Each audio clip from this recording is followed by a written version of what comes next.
আচ্ছা তাহলে দেখ, I came from school and I went to market. ঠিক আছে, মার্কেট। ওকে, এটা আছে। তো এবার যদি আমরা এটা দেখি, তো এখানে আমরা দেখতে পাবো যে অ্যান্ড দিয়ে দুটো ক্লজ যুক্ত হয়েছে, তাই তো। প্রথমে অ্যান্ডটাকে দাগাই। এটা এটা কি? Coordinating conjunction. ওকে, আচ্ছা তাহলে এই যে আই কেম ফ্রম স্কুল, এই স্বাধীনভাবে বসতে পারে, আবার আই ওয়েন্ট টু মার্কেট এটাও স্বাধীনভাবে বসতে পারে, কোনো প্রবলেম নেই। যেহেতু এরা স্বাধীনভাবে বসতে পারে, এদের নাম কি হবে? Principal clause. কি হবে এটা? Principal clause. No problem. আচ্ছা, যদি কোনো প্রবলেম না থেকে থাকে তাহলে এবার একটা জিনিস আমাদেরকে এবার মাথায় রাখতে হবে যে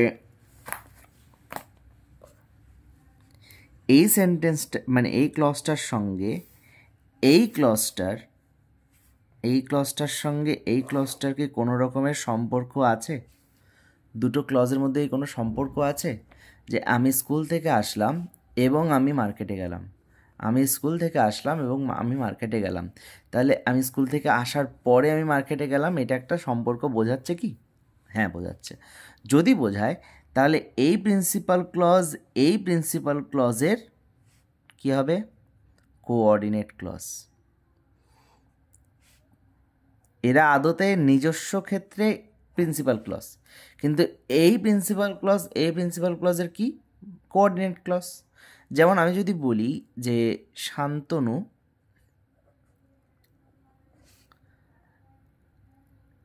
আর Soumitra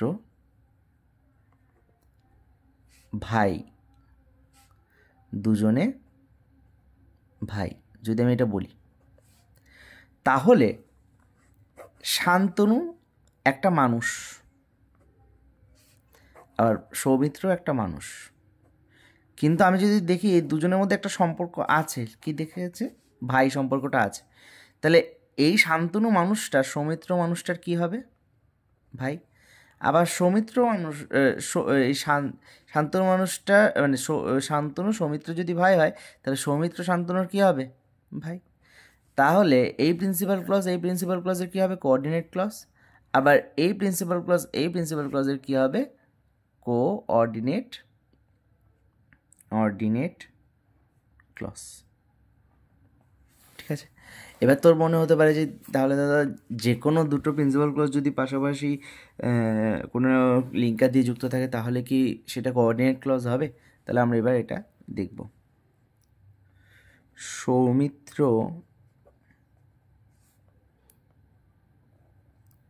came from school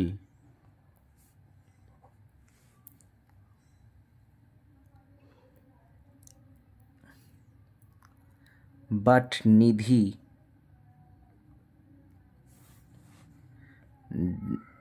didn't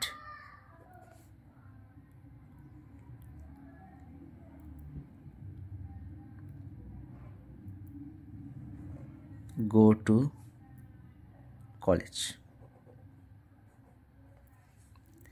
এবার এখানে এটাও আমরা দেখতে পাচ্ছি কি দুটো প্রিন্সিপাল ক্লজ, এখানেও একটা প্রিন্সিপাল ক্লজ আছে, আবার এখানেও একটা প্রিন্সিপাল ক্লজ আছে, মাঝখানে একটা কি আছে? কোঅর্ডিনেটিং কনজাংশন লিঙ্কার হিসেবে আছে। এটা লিঙ্কার কি হিসেবে? Coordinating conjunction, coordinating conjunction. No problem, I think no problem. তাহলে সৌমিত্র কেম ফ্রম স্কুল আর Nidhi didn't go to college, দুটোর মধ্যে কি কোনো রকম সম্পর্ক আছে বলে মনে হচ্ছে? কোনো রকম কানেকশন কি আছে? দুটোর মধ্যে কোনো কানেকশন কি আমরা দেখতে পাচ্ছি? সম্পর্ক আছে, সম্পর্ক নেই। এটা প্রিন্সিপাল ক্লজ, অবশ্যই 110% এটা একটা প্রিন্সিপাল ক্লজ। সাবজেক্ট আছে, ফাইনাইট ভার্ব আছে এবং এর নিজস্ব একটা আলাদা অর্থ বহন করছে। নিধি ডিডেন্ট গো টু কলেজ, এখানেও একটা সাবজেক্ট আছে, এখানেও একটা ফাইনাইট ভার্ব আছে ডিডেন্ট গো, এও একটা আলাদা সম্পূর্ণ অর্থ প্রকাশ করতে সক্ষম, এটাও একটা প্রিন্সিপাল ক্লজ। কিন্তু এই দুটো প্রিন্সিপাল ক্লজ হওয়া সত্ত্বেও একে অপরের মধ্যে কোনো সম্পর্ক না থাকায় এরা দুজন কিন্তু কি নয়, কোঅর্ডিনেট ক্লজ নয়। বোঝা গেল?